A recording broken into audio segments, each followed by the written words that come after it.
Halo semuanya, balik lagi bareng Noba di sini. Kali ini Noba akan melanjutkan part selanjutnya dari film Donghua yang berjudul Battle Through the Heaven. Noba mengingatkan sekali lagi ya bahwa konten ini full spoiler. Tanpa lama-lama lagi, yuk langsung aja kita masuk ke isi ceritanya.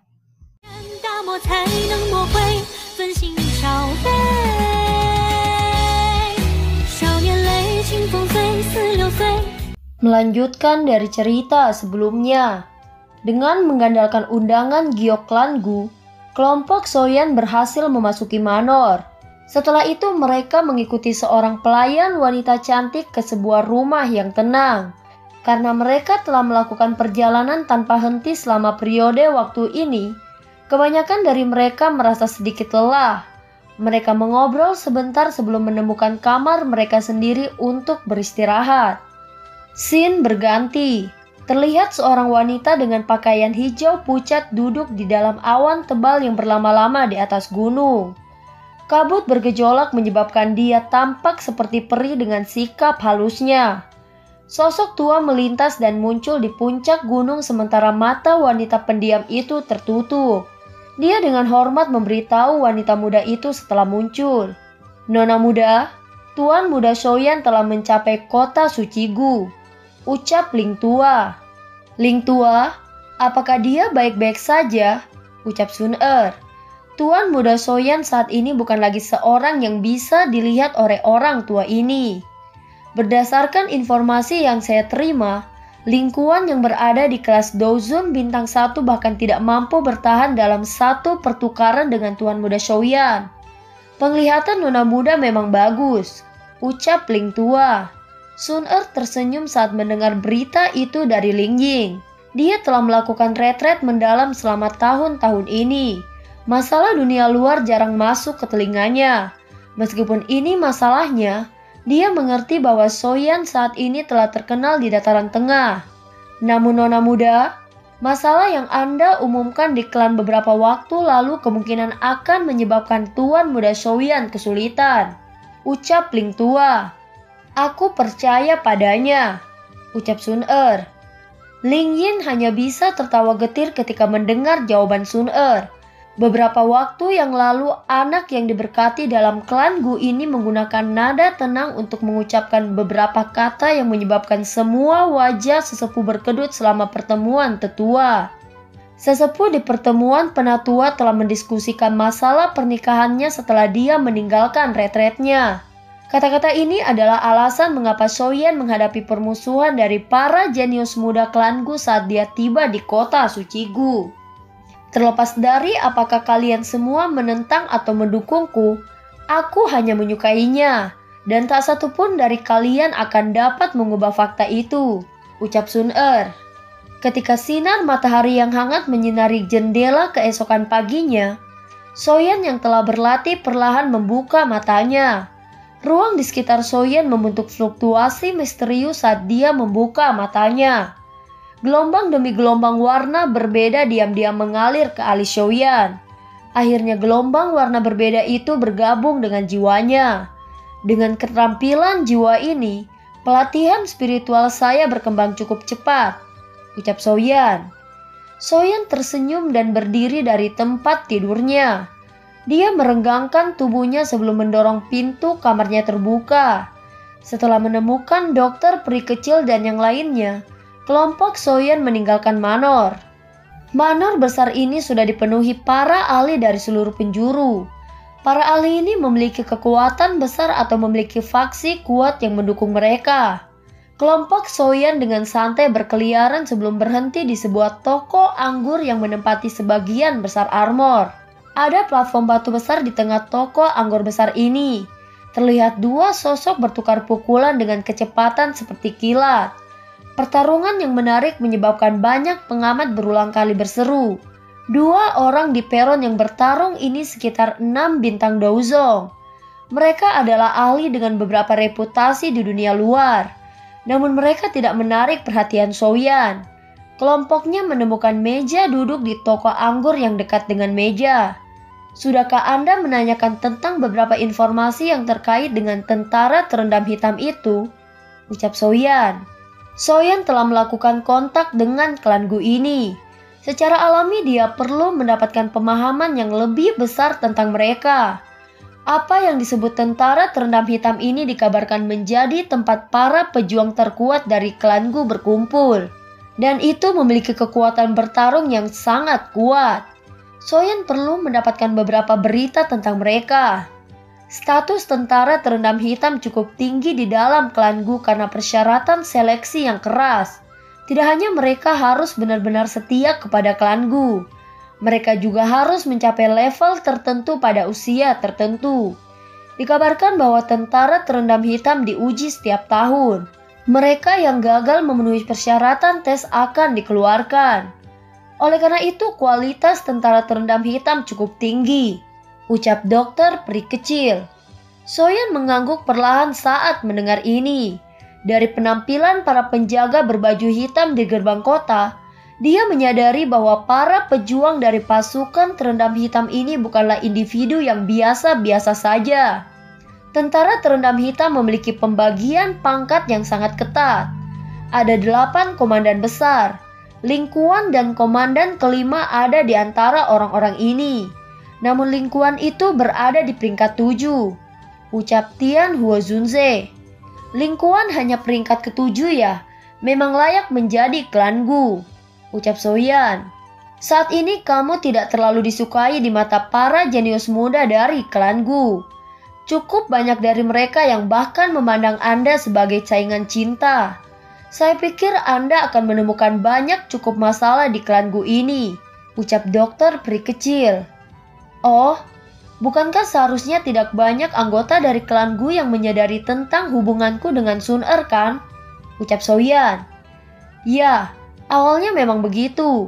Namun menurut informasi yang saya kumpulkan, masalah ini diketahui oleh semua orang karena Sun Er secara pribadi telah mengakui hubungan antara kalian berdua selama pertemuan tetua, ucap dokter peri kecil. Gadis ini dia benar-benar cukup berani jika itu yang dia katakan. Wajar saja masalah ini akan terungkap. Kalau begitu saya akan menerima setiap tindakan dari para jenius klan Gu. Mereka dapat melakukan apa yang mereka suka. Karena sejak awal mereka tidak pernah menyukaiku. Saya akan melihat apa yang bisa mereka lakukan, ucap Soyan. Dokter peri kecil tertawa. Dia melanjutkan menjelaskan.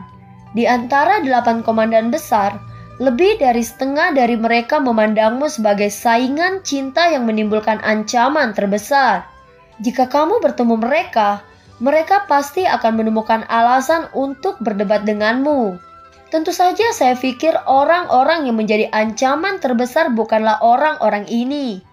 Sebaliknya itu adalah 4 jenderal besar, ucap dokter peri kecil.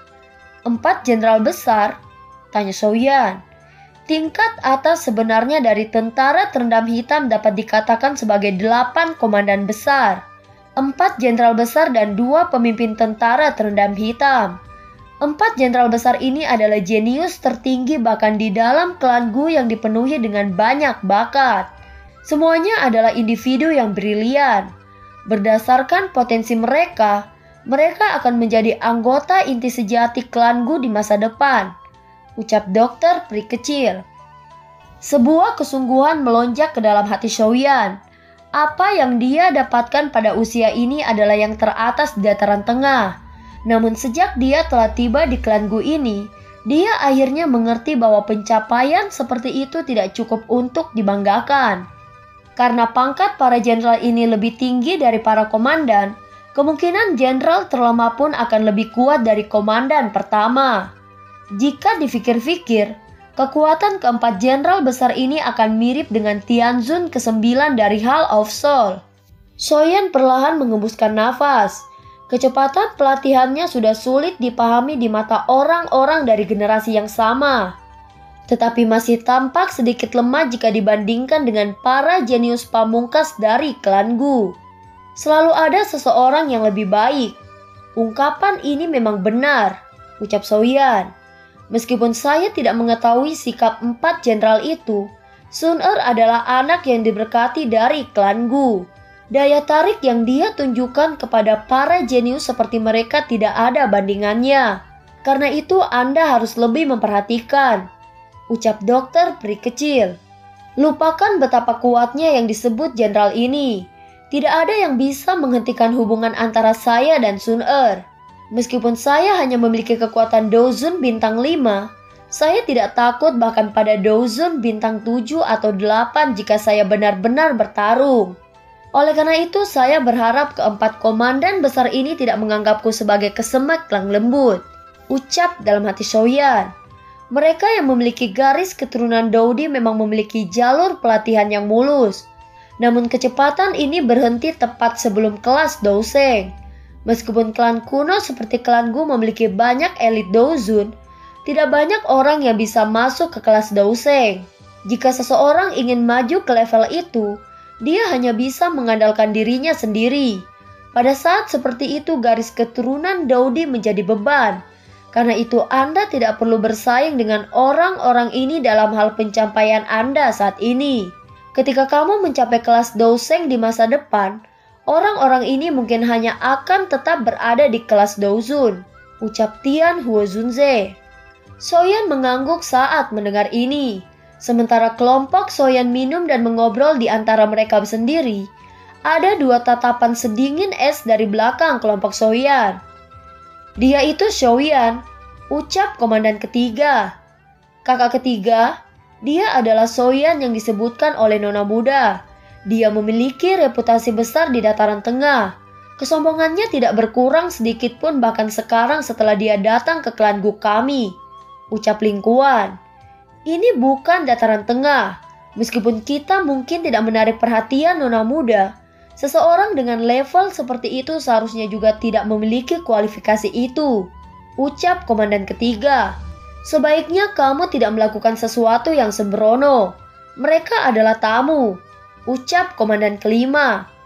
Tenang, semuanya akan terjadi sesuai aturan, ucap komandan ketiga. Setelah suaranya terdengar, seseorang pemenang diputuskan di antara dua sosok yang bertarung di panggung batu di bawah.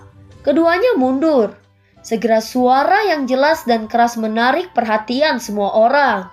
Seorang pria kurus melompat dan berteriak keras. Yang akan bertarung selanjutnya adalah komandan ketiga dari tentara terendam hitam, Yang Hao, dan juara pengumpulan pil Soyan, ucap pria kurus itu. Tidak jauh dari sana tangan Soyan yang baru saja mengangkat cangkir teh tiba-tiba berhenti. Segera wajahnya perlahan berubah suram. Dia sepertinya telah jatuh ke dalam perangkap seseorang. Teriakan nyaring bergema di dalam gedung, menyebabkan suasana bising segera menjadi tenang. Kedua orang ini cukup terkenal. Salah satunya adalah komandan ketiga dari tentara terendam hitam klan Gu. Sementara orang lainnya adalah juara pengumpulan pil. Keduanya adalah orang yang luar biasa dalam generasi muda.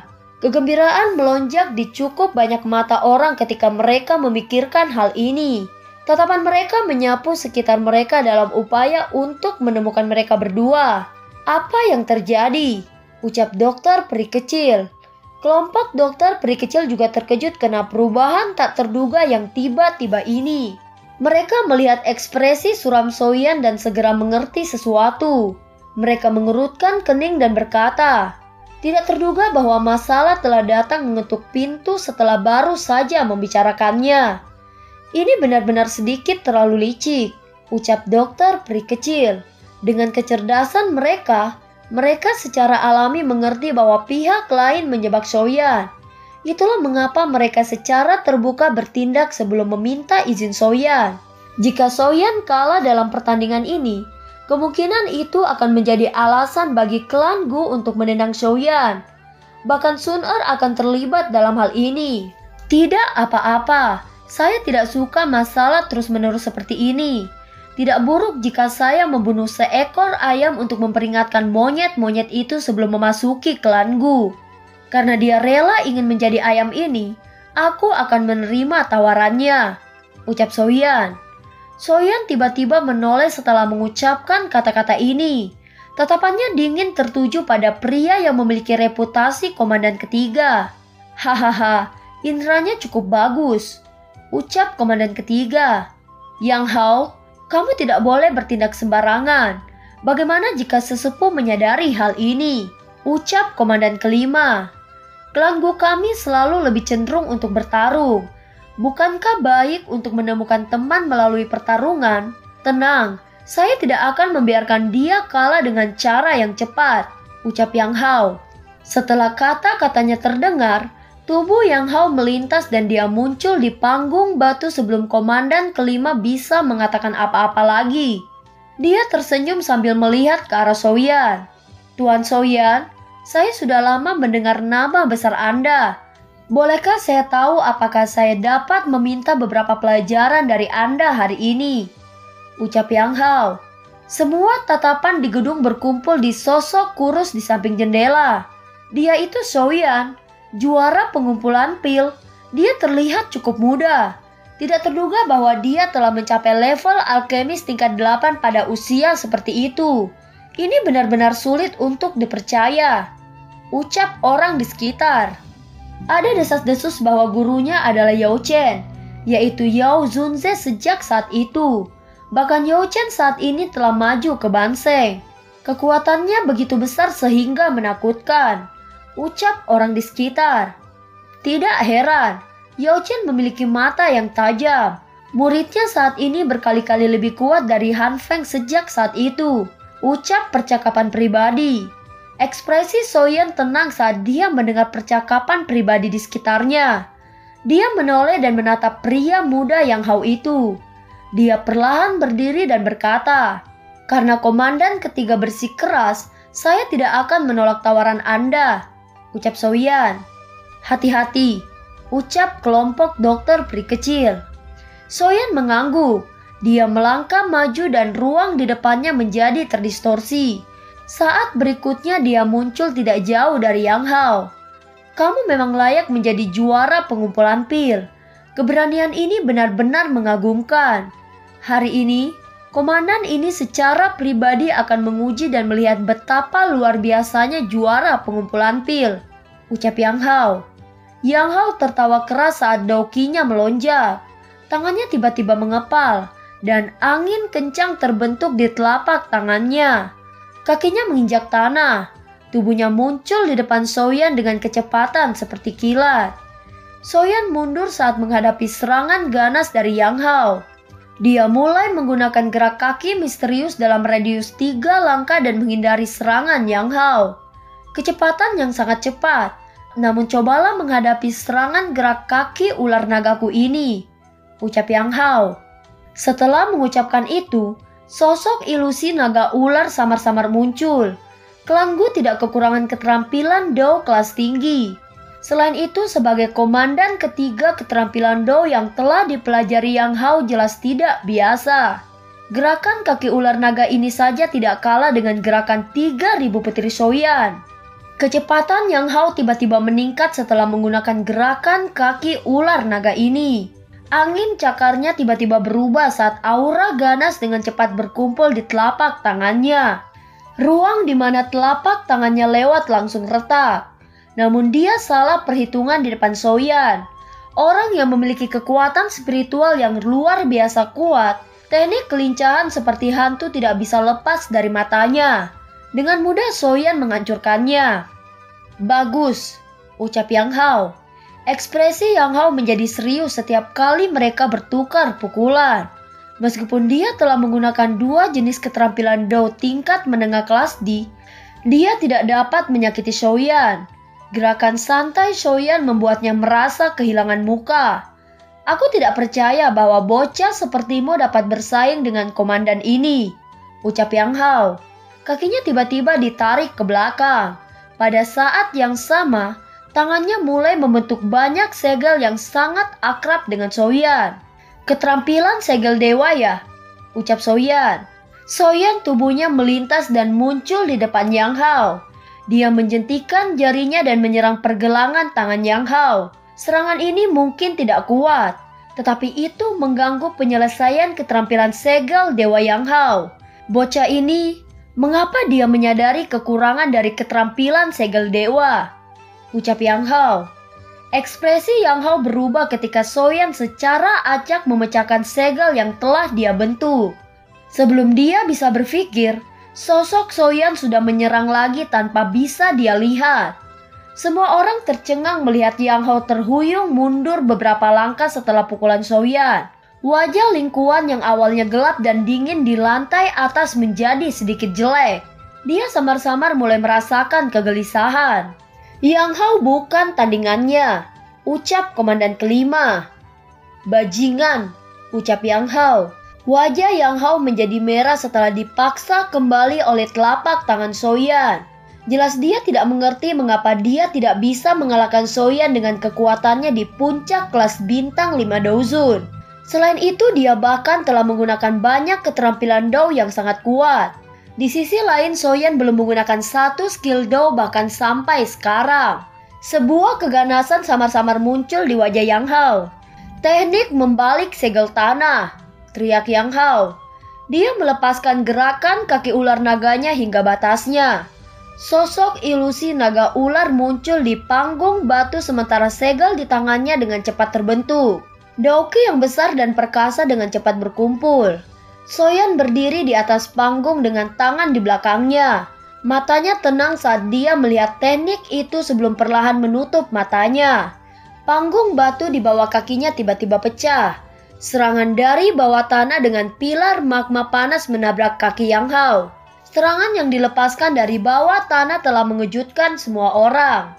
Yang Hao memuntahkan seteguk darah segar dan tubuhnya dipukuli oleh pilar api sampai dia terbang. Akhirnya dia menabrak pilar batu besar. Seluruh tempat benar-benar sunyi saat semua orang menyaksikan pertempuran ini berakhir dalam sekejap. Banyak mata tercengang menatap pemuda kurus dengan tangan di belakangnya. Tubuhnya bahkan tidak bergeser. Sesaat kemudian tepuk tangan seperti guntur bergema di seluruh gedung. Terima kasih sudah bersikap konyol komandan ketiga, ucap Soyan. Yang Hao baru saja mendarat di tanah tanpa sadar memuntahkan seteguk darah segar lagi. Dia tidak pernah menyangka akan dikalahkan secara menyedihkan oleh tangan Soyan dengan puncak kekuatan bintang 5 Douzun. Lingkuan dan komandan kelima terkejut saat mereka melihat Yang Hao berjuang berdiri dari pecahan batu. Mereka bertukar pandang satu sama lain. Lingkuan mengepalkan tinjunya. Hatinya dipenuhi dengan ketidakkepercayaan. Meskipun dia sadar bahwa Soyan telah melampaui dia tidak menyangka Soyan bisa mengalahkan Yang Hao dengan cara yang begitu mudah. Lingkuan sangat menyadari kekuatan Yang Hao. Yang Hao memiliki cukup banyak keterampilan Dou yang kuat. Dia bahkan telah menguasai keterampilan segel dewa hingga segel tanah terbalik. Dengan kekuatan ini, dia akan kesulitan menemukan lawan yang bisa menandinginya dari level yang sama. Serangan ganasnya bahkan tidak membahayakan Soyan. Jelas kekuatan bertarung Soyan telah jauh melampaui levelnya. Tidak salah mengapa dia bisa menarik perhatian nona muda. Kekuatannya sepertinya mirip dengan kakak laki-laki, ucap komandan kelima. Ekspresi Lingkuan menjadi lebih suram ketika dia mendengar kata-kata ini.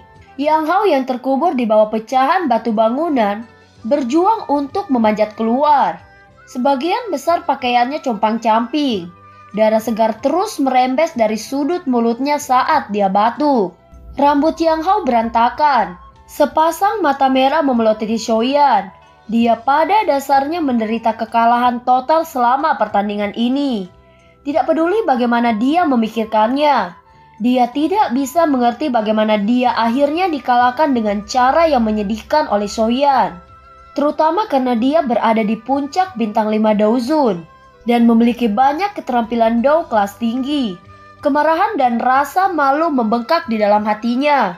Dia dikalahkan dengan cara yang menyedihkan di depan umum. Jika kabar ini menyebar kembali ke alamku, tidak ada yang tahu berapa banyak ejekan yang akan dia derita. Segera Yang Hao menjadi marah. Dia mengeluarkan teriakan marah saat kakinya menginjak tanah.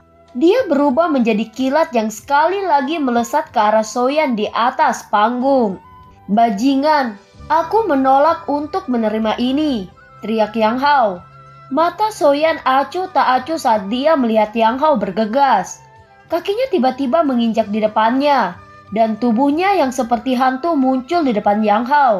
Lengan Soyan bergetar, gelombang angin kencang melonjak dan dengan cepat menabrak dada Yang Hao. Setelah menderita pukulan berat lainnya, Yang Hao sekali lagi memuntahkan seteguk darah segar. Tubuhnya terbang mundur dan menghancurkan beberapa meja dan kursi menjadi debu. Di saat yang sama ada 4 sosok yang duduk di samping meja, terdiri dari 3 pria dan 1 wanita. Tanda nyala api tercetak di dahi keempat orang ini. Sepintas mereka muncul seperti api sungguhan. Salah satu pria berbicara agak lembut di antara mereka berempat. Yang Hao ini benar-benar bodoh, ucap pria dari klan Yan. Meskipun Soyan ini hanya Dozun bintang 5, dokinya secara alami jauh dari apa yang bisa dibandingkan dengan orang biasa. Dia memiliki api surgawi. Wajar jika Yang Hao dikalahkan olehnya, ucap pria kedua klan Yan. Dia masih memiliki jiwa yang sangat kuat. Di bawah persepsi spiritualnya, teknik kelincahan Yang Hao sama sekali tidak berguna. Namun Yang Hao terlalu sombong dan tidak menyadari perbedaan, ucap pria ketiga klan Yan. Mata pria ini mendarat pada wanita di sampingnya setelah kata-katanya terdengar. Wanita ini tidak menanggapi percakapan antara ketiganya. Huozi, bisakah kamu tidak memperlakukan seolah-olah kami tidak ada? Ucap pria pertama klan Yan. Wanita yang disebut Huozi itu akhirnya mengangkat kepalanya sedikit. Dia melirik Soyan di atas panggung. Suaranya dingin saat dia berkata, "Saya tertarik dengan api surgawinya," ucap Huozi. Trio pria itu tanpa sadar memutar mata mereka ketika mereka mendengar apa yang dia katakan. Mereka baru saja akan berbicara ketika wanita itu tiba-tiba berkata, "Hari ini cukup ramai. Sepertinya anggota klanku tidak ingin menyambut Soyan," ucap Huozi. Darah menutupi Yang Hao menatap ganas pada Soyan. Napasnya persis seperti banteng. Itu lama kemudian sebelum dia menyerang kembali dengan cara yang gila. Namun teriakan sedingin es tiba-tiba bergema. Sosok perlahan muncul di depan Yang Hao. Suara sedingin es itu menyebabkan ketakutan melintas di mata Yang Hao. "Yang Hao, kamu benar-benar mempermalukan klanku," ucap komandan kedua. Seluruh tubuh Yang Hao tiba-tiba bergetar ketika mendengar teriakan ini. Tubuhnya berdiri di tempat saat dia mengepalkan tangannya. Lingkuan dan komandan kelima terkejut ketika mereka melihat sosok itu. Tubuh mereka bergegas ke depan dan muncul di samping sosok itu sebelum dengan hormat menyapa. "Kakak kedua," ucap Lingkuan dan komandan kelima. Sosok itu melirik mereka berdua. Dia menatap sosok kurus di atas panggung dan bertanya dengan suara yang dalam, "Soyan, apakah kamu senang mengalahkan orang ini?" ucap komandan kedua. Soyan melirik sosok itu. Cara Lingkuan berbicara kepadanya jelas bahwa sosok ini seharusnya adalah yang disebut komandan kedua. Sosok ini kekuatannya bintang 6 Dozun. Itu hanya sebuah pelajaran. Anda komandan kedua pasukan terendam hitam. Lin Xiu, bagaimana menurutmu? Jika ini adalah taktik untuk bergiliran melawanku, sepertinya kamu kekurangan jumlah, ucap Soyan. Mata komandan kedua yang dipanggil Soyan dengan Lin Xiu menyipit setelah mendengar ini. Dia tertawa dingin dan berkata, "Tidak perlu bagi kami untuk melawanmu satu demi satu untuk berurusan denganmu. Apakah kamu berani menerima tantangan lain?" ucap Lin Xiu. "Jika komandan kedua Lin Xiu bersikeras, maka silahkan dimulai," ucap Soyan. Cukup banyak orang di gedung itu mengalihkan pandangan mereka ketika mereka melihat suasana tegang pedang di atas panggung. Pada saat ini semua orang dapat mengatakan bahwa para jenius muda dari klan Gu tampaknya memiliki dendam tersembunyi terhadap Soyan. Namun tepat ketika semua orang berpikir bahwa pertempuran akan segera meletus, suara sesepuh yang marah tiba-tiba bergema. Sosok penatua muncul di panggung batu dan menegur Lin Xiu. "Lin Xiu, kalian semua membuat lelucon. Sebagai tuan rumah, kalian semua mempersulit tamu klan Gu di depan umum," ucap penatua yang bernama Gusun. Dan film pun berakhir. Terima kasih udah dengerin Noba sampai akhir ya. Sampai jumpa.